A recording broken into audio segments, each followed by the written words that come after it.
Okay, last two, guys. We're going to get into key concept 5.3 and 5.4. 5.3 is all about nationalism, revolution, and reform. All of these revolutions are caused by Enlightenment ideas. You're not going to need to know any of the Enlightenment thinkers, but know that all of the stuff that's changing politically at this point is all caused by the Enlightenment. So again, a lot of these revolutions are sponsored by nationalism.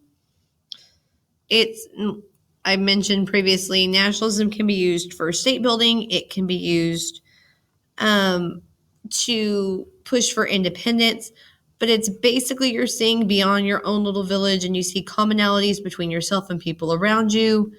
You have to have strong leaders in order for this to happen.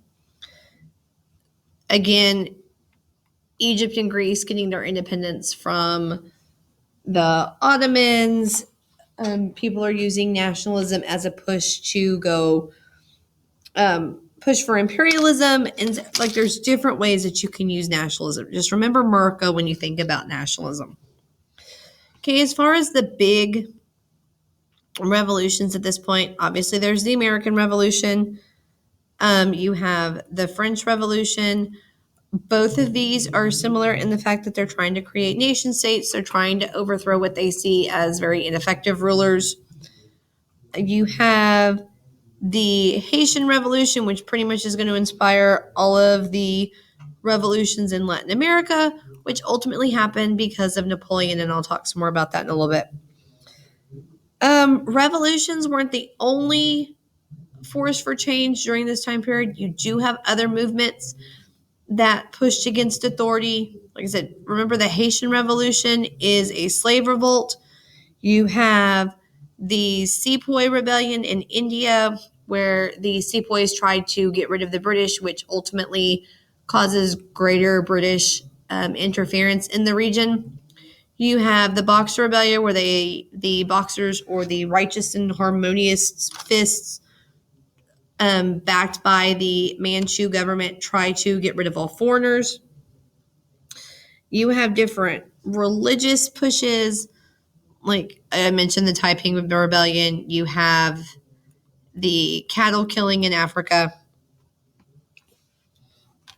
But ultimately, these revolutions do cause governments to change the way they look at things. And this all kind of stems back to the Enlightenment. Not only did it lead to political change, it sparked social change. You start to see push for women's suffrage, for women's rights. You get the push, like the modern feminist movement, and I'll talk about that in a second. You see the end of slavery during this time period. You see the end of serfdom, particularly in Russia, even though they're still dependent on these freed serfs as a labor force. They're not serfs, or they're not slaves anymore. But like I said, some of these movements that are all inspired by the Enlightenment, that are pushing for reform, you see kind of everywhere. You get the rise of socialism and communism during this period. Okay, these are also seen as revolutionary movements. You get the feminist movement, and this all starts because of the Industrial Revolution. You have women who are now having to work and raise families, and if they're working, they want to be paid just as well as everybody else. They want to be able to vote and make decisions for themselves. So again, all of this stuff stems from what we talked about at the beginning, which is the Industrial Revolution. Like I said, for the Haitian Revolution, no, Haiti used to be called Saint Domingue. Slave revolt led by Toussaint Louverture. Don't forget, in Latin America, the revolutions were the Mexican Revolution. You have Bolivar, who's creating Gran Colombia. You have Brazil get their independence. And all of this is happening. Like, the big reason that all of these revolutions in Latin America are happening is because Napoleon's going around in Europe, invading Spain and Portugal and trying to conquer all of Europe. So everyone's attention is focused on Napoleon, which is what's going to allow all of these revolutions to take place. Then the last key concept, 5.4, is global migrations. Well, because everything is connected now. you start to have people moving all over the place. You have a huge population growth because of more food production, more medicine. People can now get to places a lot more efficiently because you have trains, you have the development of the steam engine. So it's just easy to get from one place to another. A lot of these migrants are manual laborers and skilled professionals who go look for work. Sometimes they don't have a choice, either because you're an indentured servant, you're a convict, you're doing seasonal work like a lot of the Japanese did. So there are different reasons people are coming to work. You have the Chinese who would come to the United States to work on the railroads. So you have a very large Chinese population along the western coast of the United States. You have a lot of Japanese who are going to Hawaii for farm work. You have the Irish potato famine, so you have all of the little green arrow. You have a lot of Irish coming to the United States.